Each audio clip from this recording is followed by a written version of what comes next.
Nous allons découvrir si le vibe coding est vraiment réalisable parce que c'est devenu une mode en ce moment. Et donc, ce qui va nous intéresser, c'est de rivaliser entre Firebase Studio, l'un des derniers outils que je vous ai présenté sur cette chaîne, et aussi Cursor, qui est mon allié indéterminable depuis très longtemps, enfin depuis très longtemps, quelques mois seulement, mais que j'utilise tous les jours. Et donc, j'ai envie de voir par rapport au prompt, si Cursor ou Firebase, lequel va remporter cette bataille. Alors avant qu'on commence cette vidéo, on va aller regarder ensemble à quoi ressemble le fameux prompt, donc il ressemble à une to-do list.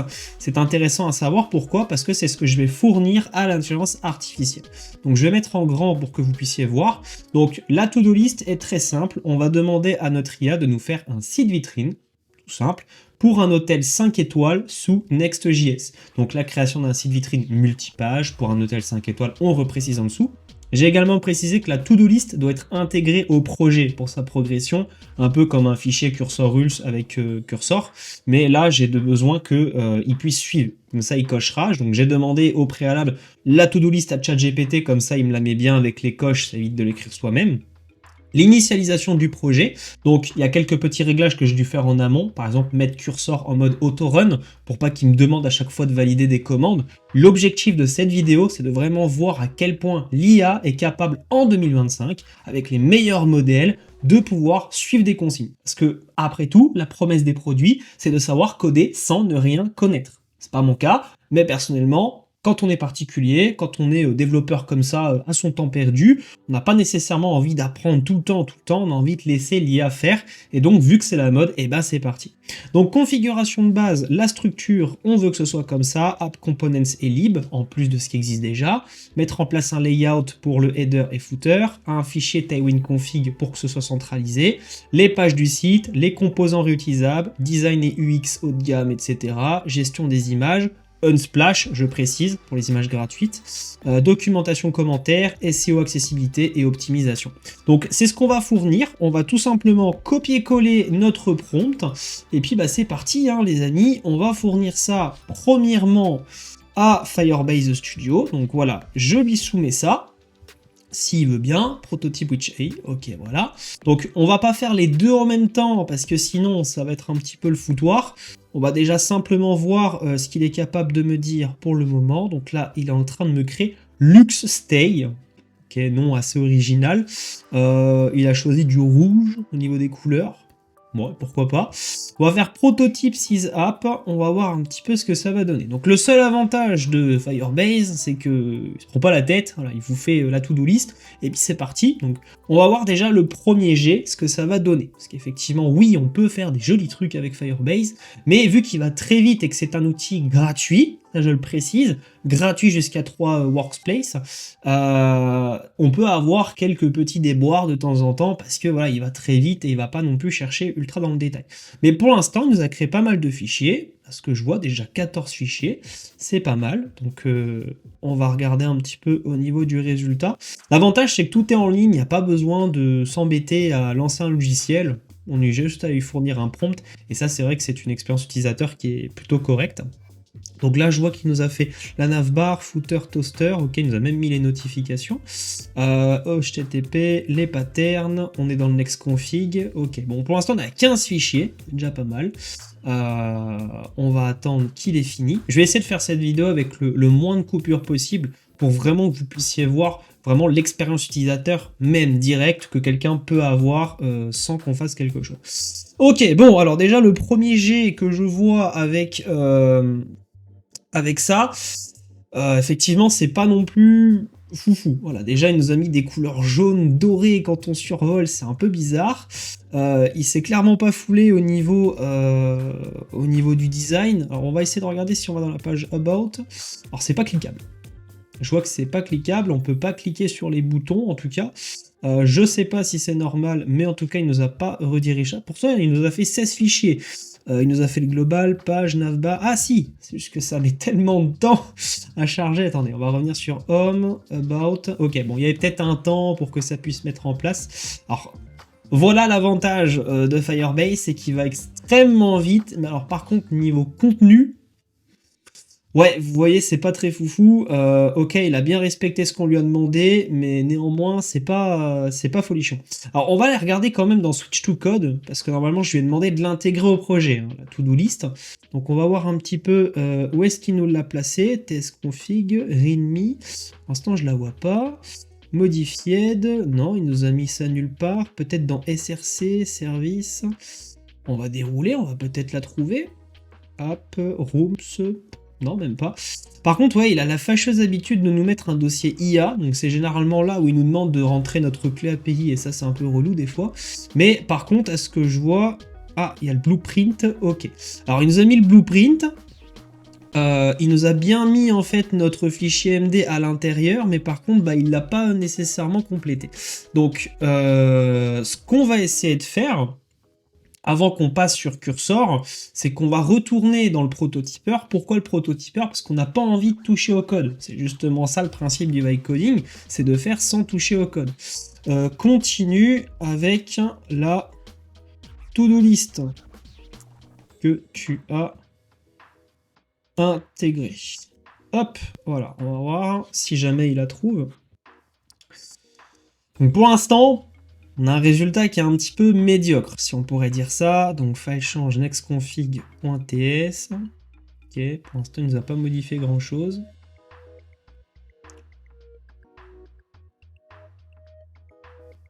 Il cherche les erreurs. Pour l'instant, il n'y en a pas, donc je vois pas pourquoi il cherche des erreurs. Ok, bon, il nous a vraiment pas fait grand chose. À mon avis, il a juste vu que c'est le prototypeur, mais bon. On a déjà un petit premier jet. Il nous a fait des pages. C'est vraiment pas ouf au niveau du résultat. Donc, on va dire que Firebase Studio est plus fait pour vraiment du prototypage, comme on peut dire, mais visuel, graphique. Après, si on veut aller plus loin, oui, il faut aller dans Switch to Code ou demander des choses, mais ça risque d'être un peu relou.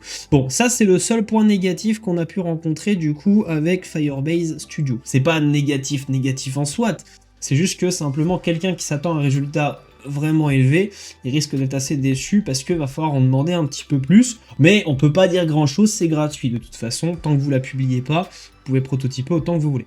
Maintenant, on va passer à Cursor. Chose intéressante, parce que Cursor, bah, là, on est sur une offre payante, c'est la 20 $ par mois, que j'utilise personnellement. L'avantage, c'est qu'on a accès à des modèles très haut de gamme. Par exemple, quand là, je suis pas en auto-select, on a le Gemini 2.5 Pro, qui est vraiment intéressant, que j'utilisais pour beaucoup de tâches en design, et franchement, il gagne un temps de fou.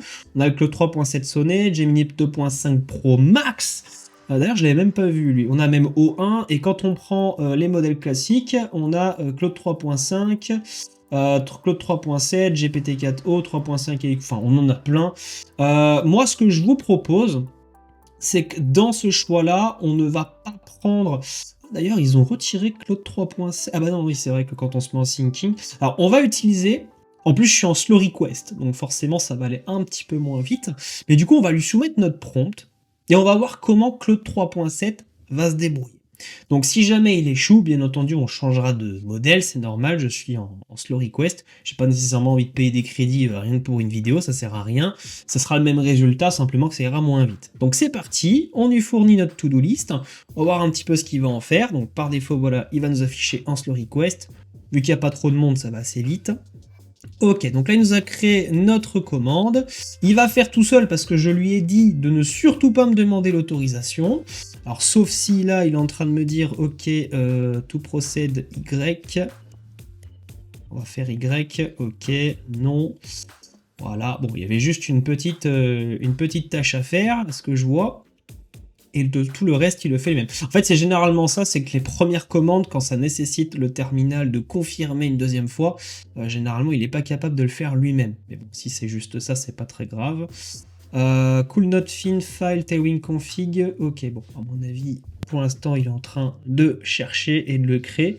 Le seul avantage, c'est qu'avec toutes les mises à jour qu'il y a eu dans Cursor, avec la version 0.48, ça devient de plus en plus intelligent. L'indexation et la codebase deviennent vraiment monstrueux et c'est ça qui est très intéressant. Ce qu'on va aller voir, c'est qu'on va regarder un petit peu à quoi ressemble notre fichier. Donc là, il a bien tout mis. Alors, il a mis ESLint, j'aurais préféré qu'il ne le mette pas. Parce que ça, c'est généralement relou quand vous le passez en prod. Surtout quand vous passez soit par Netlify et pas par Vercel, ou même des fois, bah oui, quand vous passez par Vercel, si vous n'avez pas le plugin, de temps en temps ça plante en mise en production.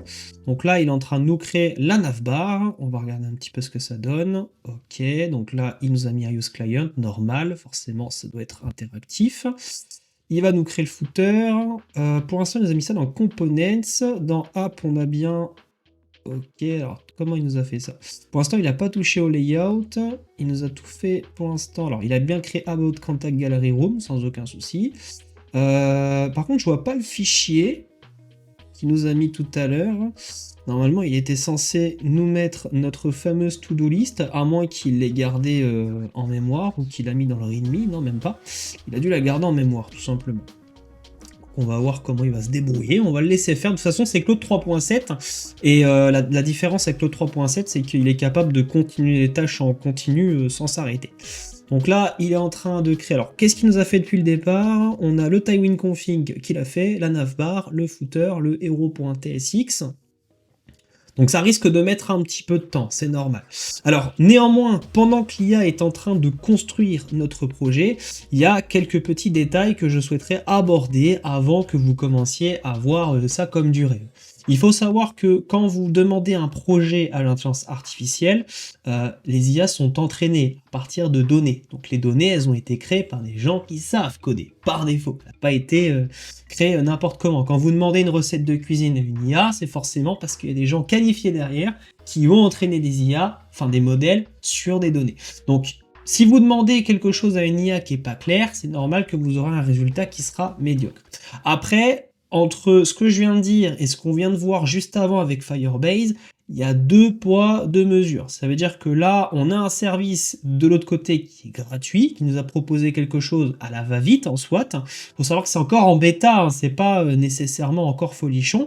Mais si vous regardez le résultat que je vous ai montré une fois dans une vidéo avec Hostinger Horizon, c'est pareil, la promesse c'est de faire une application full stack qui malheureusement, bah voilà, si vous achetez pas le produit, vous allez rester sur votre faim, donc c'est à peu près le même problème, mais néanmoins, moi ce que je constate dans tout mon processus de développement en apprentissage également, parce qu'on apprend tous les jours, vu que ça sort des nouveautés tout le temps, même avec React, Next.js, etc., on n'a jamais fini d'apprendre. Mais par contre, Cursor, lui, l'avantage qu'il va avoir, c'est que ça va être un vrai compagnon.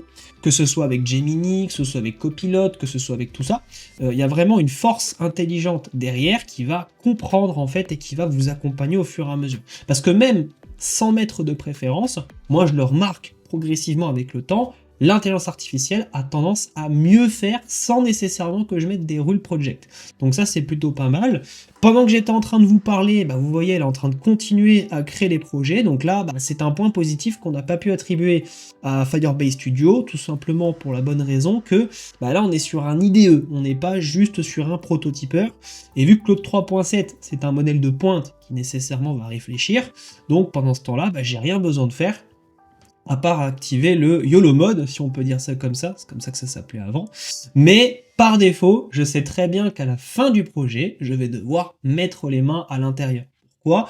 Parce que bah, soit le design sera pas correspondant parfaitement, parce que je vais juste donner des tâches, donc forcément il va nous faire le départ, mais vous doutez bien que derrière, il va falloir le maintenir, modifier certaines données, et là, va falloir lui parler correctement. Donc, le vibe coding, est-ce que en soi, c'est une chose qui va émerger de plus en plus?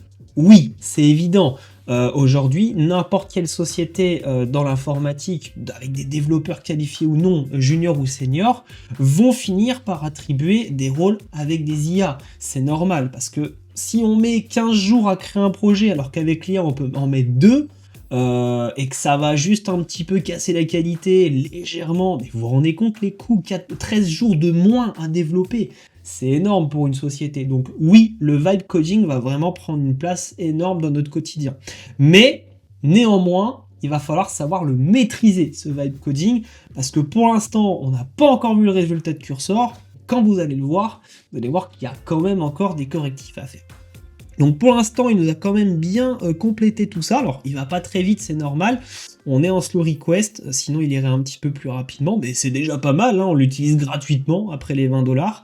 Donc là, si j'avais activé le pricing mode, il m'aurait peut-être facturé un petit peu plus de 5 € au total pour toutes les tâches, parce que c'est 5 centimes par call tool, par fichier édité, etc. Donc on va éviter de faire des surfacturations.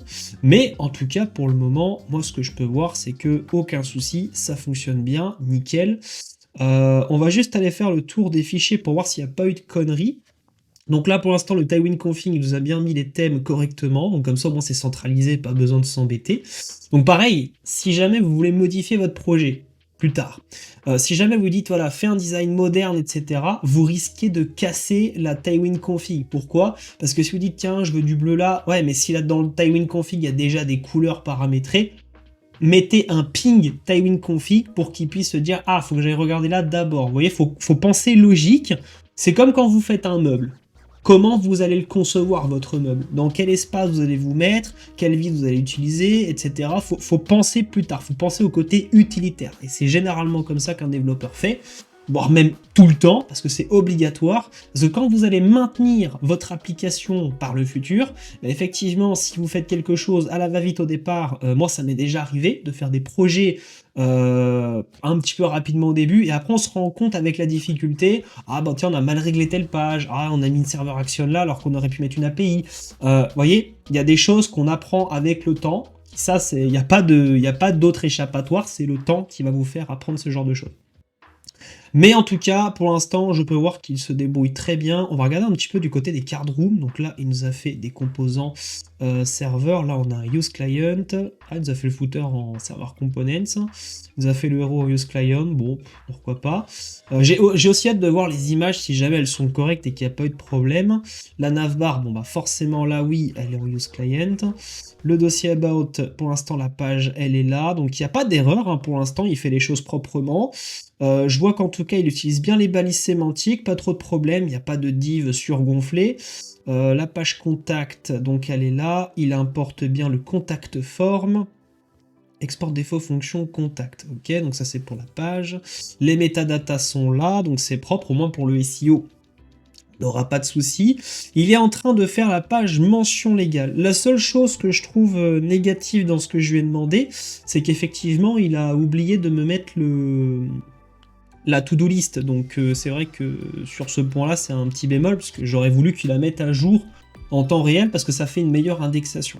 Donc là, vous avez pu voir qu'il a travaillé 25 fois d'affilée, et là, il vient de me mettre un petit message pour me dire, voilà, on vient d'arrêter la conversation. Pourquoi? Parce que ça fait 25 fois qu'on est en train de travailler. Chose essentielle à savoir, oui, Cursor n'est pas réglé pour qu'il travaille 100% auto. Même si vous le mettez en auto-run, va falloir un minimum lui demander au bout d'un moment de faire des choses. Donc le vibe coding, c'est une chose, mais il faut quand même rester derrière et interagir, sinon ça n'aurait pas de sens, c'est logique. Donc là, pour l'instant, il nous a fait la page de contact qui est là. Ça, c'est la page de politique de confidentialité. Ok, donc elle est conçue pour l'instant.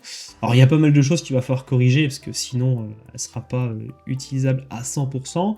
Le dossier robot.txt a été fait, ok, avec la sitemap, donc il est en train de nous la générer. Sitemap.xml et le robot.txt, si jamais vous ne connaissez pas, c'est tout simplement pour l'indexation avec les robots Google, pour améliorer justement tout ce qui va être la recherche, que vous soyez mieux positionné, parce que c'est comme tout, c'est des mots-clés. Quand vous tapez dans Google meilleurhôtel.com, blablabla, il va rechercher par rapport aux sites les plus regardés, ceux qui sont les mieux communs, etc. Donc il y a tout un truc comme ça. Alors le readme, par contre, il l'a pas changé. Qu'est-ce qu'il a fait? Il va devoir le modifier. Là, à mon avis, il va nous résumer tout le projet. Donc ça va être un bête de fichier, je pense. Voyons voir.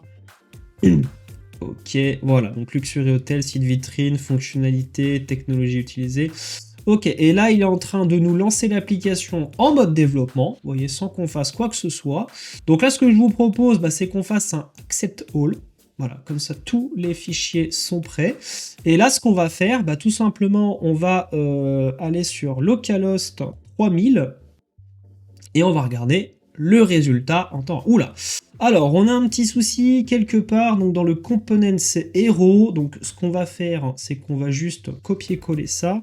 Non, mais on va carrément faire ceci et on va lui refournir. À mon avis, il a juste fait une petite erreur sur les images. D'ailleurs, oui, on le voit ici dans le terminal, il y avait la grosse erreur, j'ai même pas fait gaffe.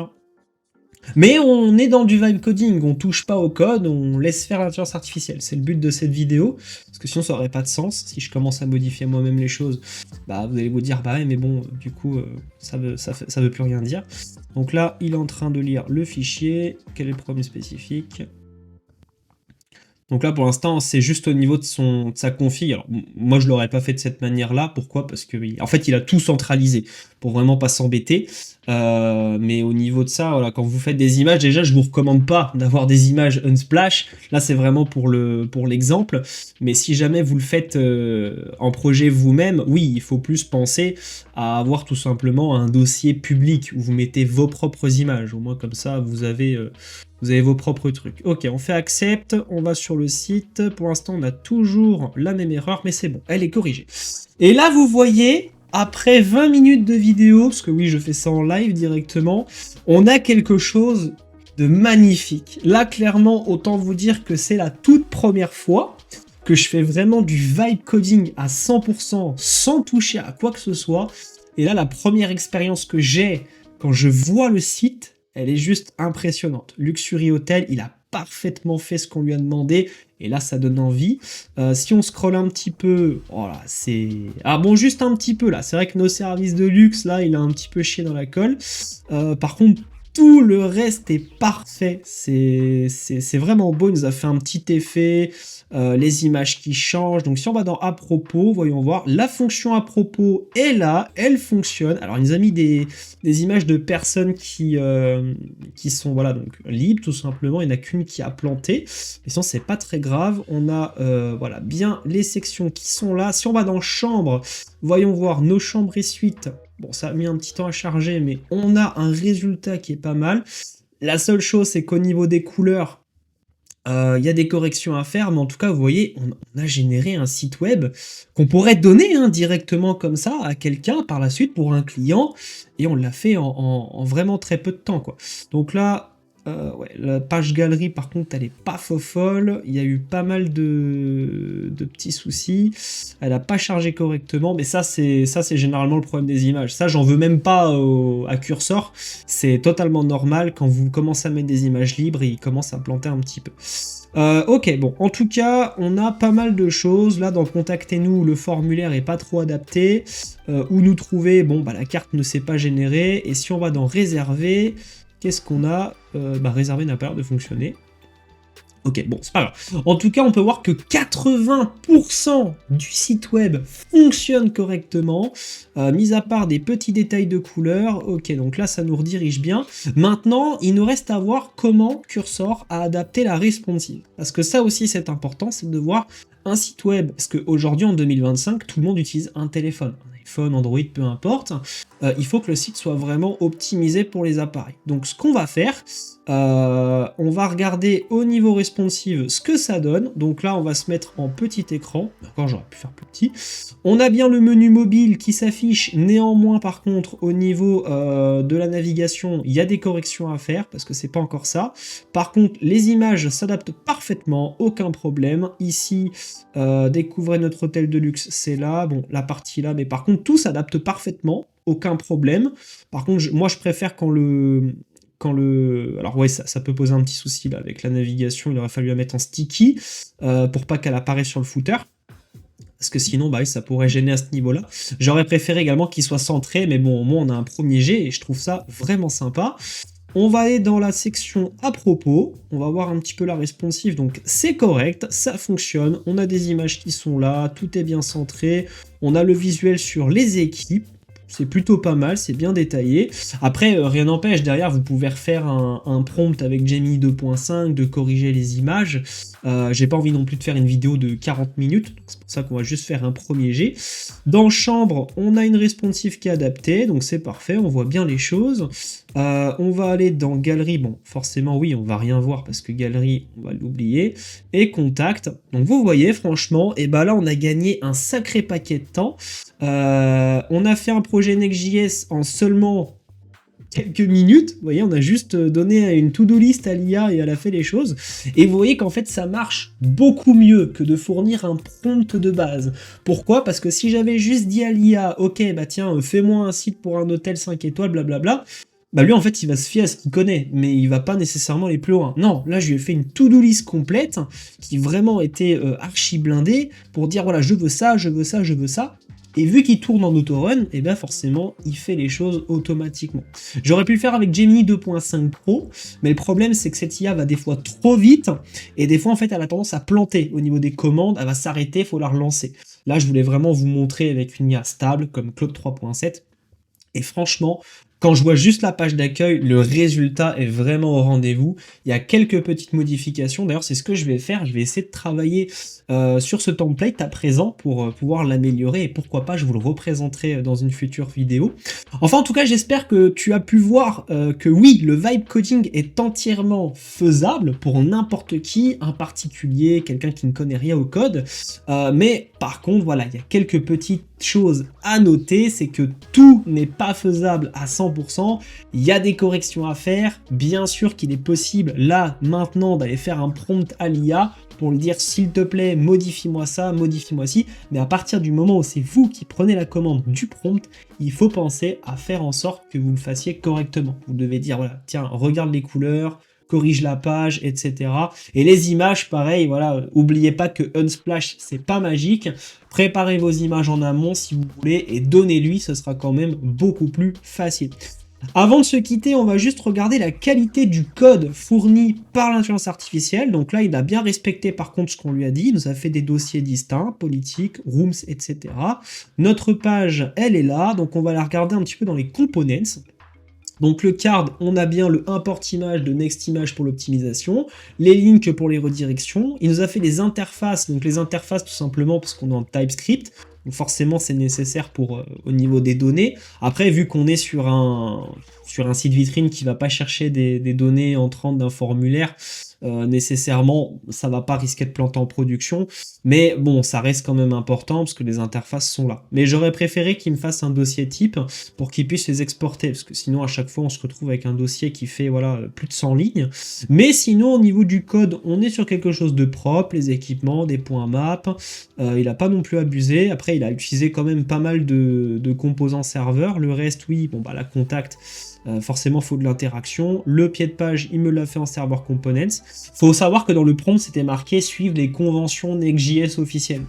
Il a suivi la documentation, il a regardé un petit peu ce qu'était, vu que Claude 3.7 est aussi connecté au web, pour nous faire un résultat optimal. Et donc, bah, ça nous donne ce résultat, et c'est franchement plutôt satisfaisant. Si ce concept de vidéo te plaît, que tu as envie que je te montre ma manière de coder, ma manière de créer des projets, que ce soit en vibe coding ou sans vibe coding, enfin, il y a très rarement, j'utilise le code moi-même, avec l'IA maintenant on fait tout, mais avec quand même de la modification, des corrections et savoir lui parler, ça reste important. Eh bien, abonne-toi parce qu'il y a pas mal de vidéos qui vont sortir à ce sujet dans les prochains jours et les prochaines semaines. Et sur ce, n'hésite pas à me lâcher ton plus gros pouce bleu, un commentaire en bas de cette vidéo et on se retrouve bientôt sur ce bye bye.